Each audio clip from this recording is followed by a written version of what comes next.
exactly what then candidate Jean Shaheen asked to have done. It stops the diversion of funds. Now, this is the amendment that essentially we brought to the House floor a little over a week ago with one change.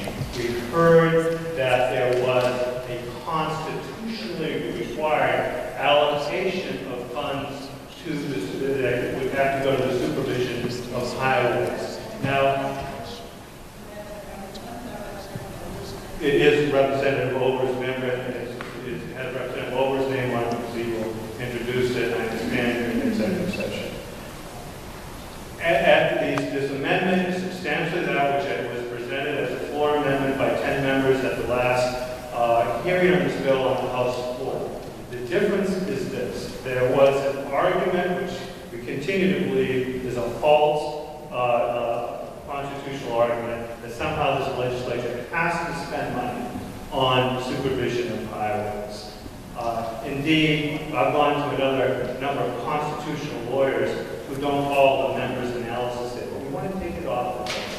And so what we've done in this amendment is to say that it's still 100% of highway funds will go to the Department of Transportation, and they can use up to 1% of it for the supervision of highways.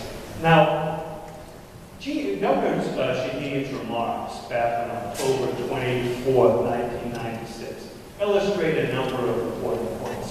This doesn't have to be a partisan argument. During that debate, both Ovid Lamontagne and Jean Shaheen agreed funds shouldn't be diverted. It doesn't have to be a partisan argument at all. It also illustrates that once again, we are faced with a tax increase that is unnecessary, for which there is a solution, and that is the solution of stop diverting funds. Now, the argument that came up, we pointed this out, because it never been brought up before in this debate. The argument came up, well, you're trying to divert funds from the state police. State police is a core function. How can we do without state police? That is a false choice. Fully funding the state police would take 1.4% of the general fund budget. State police functioning is a core function of government. We need a state police. Obviously, we should have a state police.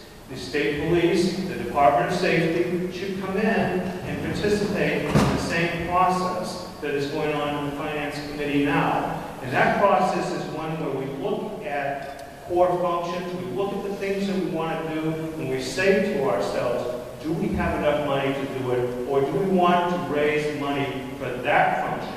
We don't hide behind an argument that bridges are red listed in order to fund an agency that isn't using them to repair red listed bridges. The Department of Safety needs to come in, and it needs to convince the Finance Committee and eventually this House, and eventually the House and the Senate and the Governor, that its needs are as great as the needs of UNH, University of New Hampshire, or as great as the needs to fully fund the developmentally disabled waiting list, or to fully fund the children in need of services.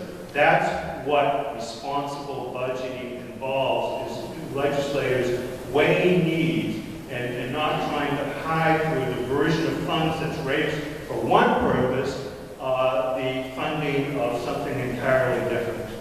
So we recommend this amendment. It demonstrates that during these hard economic times, when people are concerned about jobs and the economy, that it's not necessary at all to raise the gas tax. It shows that we can take the 10-year plan and start diverting funds. We could probably make it into a 7 or 8 year plan. We can get to all the red listed bridges that need to be addressed.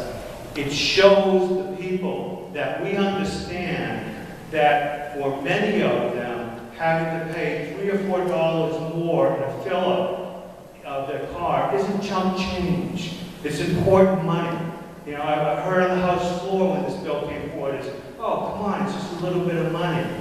I heard that it's going to be absorbed by oil companies that, who as an industry, have one of the lowest returns of investment of any industry, that somehow they're going to absorb it. No, it's going to be paid by somebody who's going to have to make a decision whether or not they can have enough money left after the fill their car to buy maybe a gallon of milk, or maybe some other need. That's the choice. If we can do anything to avoid presenting that choice to our neighbors, then we need to do it. I recommend the amendment. The constitutional problem that was identified or suggested has been addressed.